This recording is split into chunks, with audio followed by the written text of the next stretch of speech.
I'm the most legit business you can see, as you see it right here. Sam Czar is not a felon. I'm not a felon. But some customers of his luxury car rental and limo business say he won't give them back their deposits. I gave you $6,000. I want it back. Some say he tricks them out of the fancy pants cars they reserved right before their events. We're sorry you can't get the Rolls-Royce because it's been in an accident. Some say he changes his company name to baffle them. How many times have you changed your name here? Not your business. Some say his employees run defense, protecting Sam. He needs to call me today. If he don't call me today, then y'all go talk to my lawyer after that, and that's just that. And when they do get to talk to Sam, some say he's just mean. He starts yelling and screaming, and he wants to fist fight with me. But whatever you say about Sam, don't say he's a felon, because he's not. You were convicted of 8 felonies. Yeah, but now I am not. I'm not a felon. And why he's not a felon might surprise you. Dewey got married last summer. He reserved a fancy ride as a surprise for his new wife. So we booked a Rolls-Royce Phantom that they had available, and on the day before the actual wedding, they told me that the car got in an accident. They offered to switch Dewey to a Cadillac Escalade, but come on, he didn't want that. So they promised to return his deposit back, $923. Here's a receipt on the Rolls that they didn't have for his wedding day, but he never got his deposit back. Dewey went to Dream Luxury Cars Southfield office several times, was always promised his deposit back, but Sam was never there to get it to him. Looking like he don't have the intent of doing it. No, we're gonna pay you. You didn't use the service, you're gonna get your money. But he hasn't. JJ reserved a Bentley, put down $1,500 to hold it for last year's 4th of July weekend. The morning of, she called me and told me that the vehicle had been in an accident. And so I had to pick between 3 other vehicles that were on the lot. Boy, another accident, day before the event. She took a different car, this Corvette. She ended up paying the exact same amount as the Bentley. Her $1,500 deposit was supposed to be returned to her when she brought the car back. But one of Sam's employees told her, I don't know what to tell you, I'm sorry, I don't have your money, Sam does and he's out the country. So she sued and won and hasn't been paid a dime. Patrice got the last-minute, it's been in an accident excuse when she rented a Rolls for her daughter's prom. She was offered an Escalade as a switch, but turned it down. She got her $1,500 deposit back, but says it wasn't easy. And I was kind of teed off, because I'm like, if we gave you cash, you give us cash back. Hafez reserved a Mercedes for his son's wedding, but last minute... They said that Mercedes is not available at the shop for repairs. Then they give him a Corvette instead.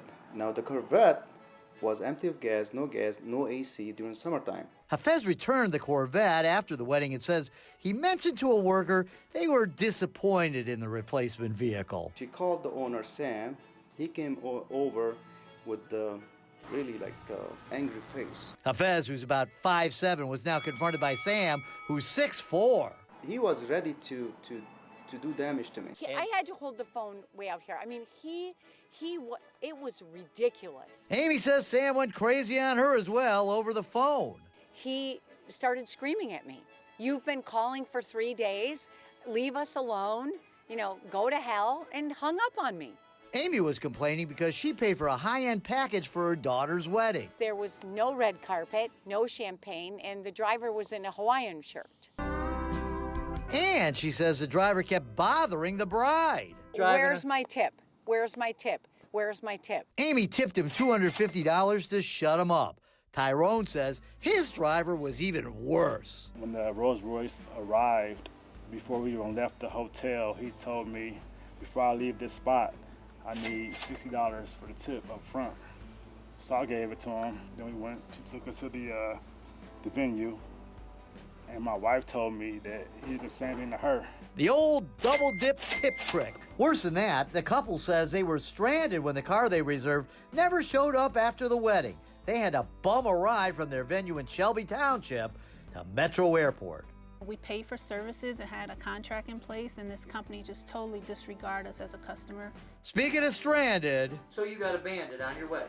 Bandit on my wedding night.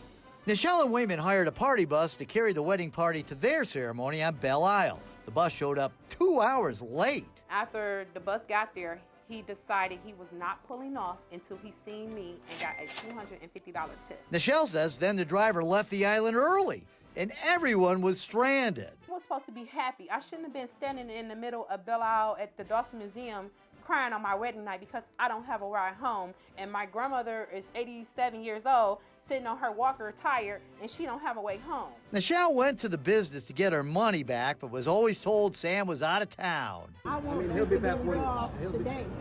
No, I'm sorry. I mean, it's not going to be today.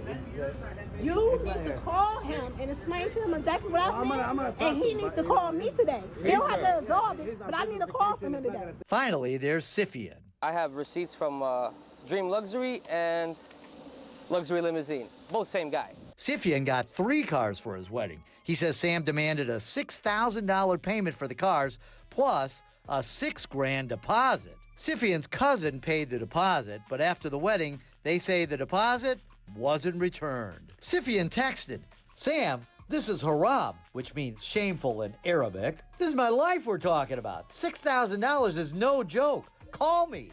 Scythian has waited nearly 3 years for the $6,000. His lawyer sent letters, which Sam ignored, and Scythian's been locked out every time he's gone to the business. There's a buzzard, so you can't even get in without somebody buzzing you in from the front door, let alone get into the office. So why luck out when I see Sam in the parking lot one day? Hi there, Sam. How you doing?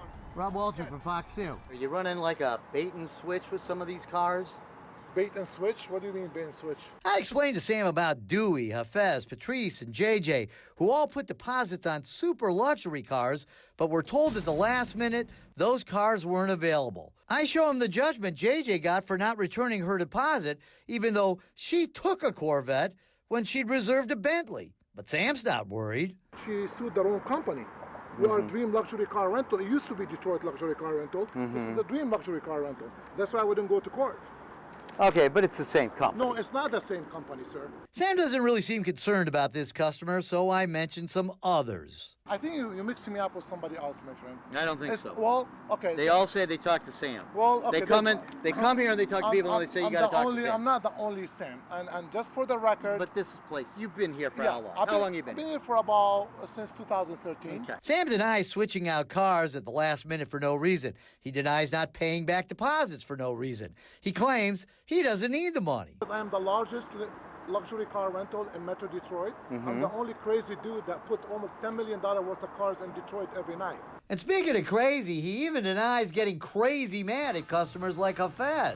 He said you threatened him. He said you balled up your fists and threatened him and you were going to fight him. And Me? Yeah. Why would I do that? I don't know. When I started investigating Sam had a big criminal record. He was involved in a fraud scheme. 10 years ago, a judge found him guilty on 7 counts of taking money under false pretenses, involving tens of thousands of dollars, and trying to pass a false vehicle title.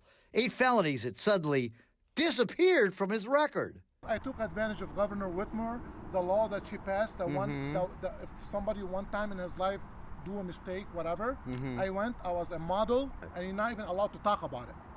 Well, I can talk about it. And I will. The law signed in 2020 says no more than 2 felonies can be expunged. Sam was convicted of 8 felonies.